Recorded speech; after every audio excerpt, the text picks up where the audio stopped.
I wanted to make this video today about Bryan Johnson. He is a biohacker. He's the guy who has lived a life of such rigidity with his health, and he has had some wonderful outcomes, but he's just been diagnosed with an autoimmune disease which is eating the lining of his stomach. And what that reveals is what I've been trying to tell people for so long. You can do all the actions you want in the physical realm. You can take all the actions to be healthy in the physical realm, but we must never negate the emotional, spiritual aspects of the internal environment within you when it comes to health and longevity.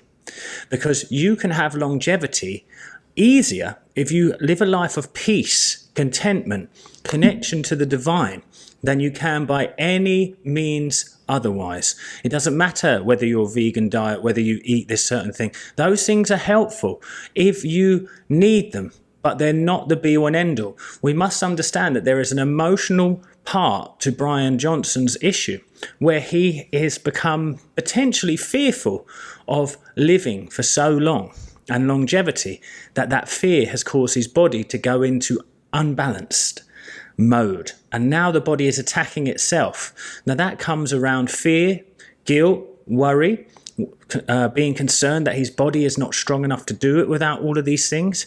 If he could find faith in his body, if he could start to believe in his health beyond the external, then these issues would start to disappear. So why I bring this video to you today, guys, is to remember to yourselves that you need to deal with the internal cause for the external situation to actually heal. And adding those other attributes of a healthy diet and working out, I recommend them all. But they're not the be-all and end-all when it comes to it. So I ask you to ask yourself today, what are the emotional triggers in me? Where's the fear in me? Where is the guilt? Where's the shame? Where am I not in balance? So that's why when it comes to the stillness and you go within the body and you start to still your mind and you teach your nervous system through your presence, safety. You become so present that you believe in safety over fear. You start to not make a god of things outside of yourself. So you don't make a god of supplements. You don't make a god of your diet. You do these things because it's good to look after the temple of your body. But you realize I have to deal with the inner turmoils inside, the stresses that are going on inside of me. That's when you can have true longevity, true healing. And this is what I wanted to remind you guys of today. What's your thoughts on Bryan Johnson and where he is at? Can you comment down below? Because listen, this is not an attack at Bryan Johnson. He's done some amazing things. He's advancing what we know about how to change our age through using external factors.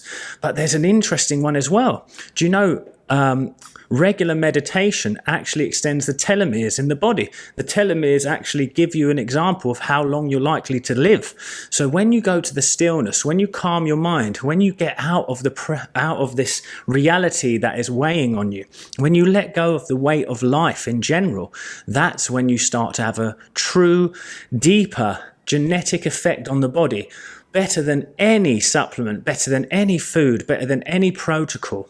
So make sure that you add prayer therapy into your life. Pray regularly, systematically, but first get into the stillness.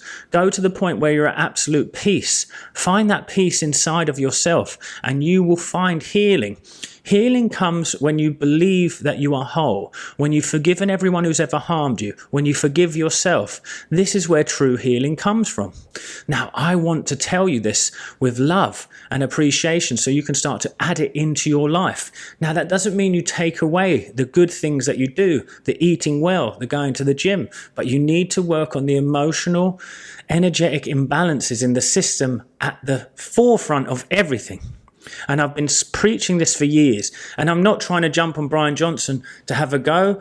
I want you to see it as an example that it doesn't matter how much you use the external reality, you must deal with what's going on inside of yourself first, and as part of the biggest part of your healing journey. So remember, sit still. Come to the stillness, let go of the fears by detaching back to them, then claim health, harmony, peace, love, joy throughout your life and watch it express itself. Watch it express itself with ease. Quick video for you guys today. What's your thoughts on what I've had to say? Did you like this one? Does this one ring true to you? What do you need to let go of in your life to allow healing to truly come to you too? I just wanted to share that today. Unfortunately, I had to make it a quick one. But if you want me to go deeper into this subject, comment down below and I will.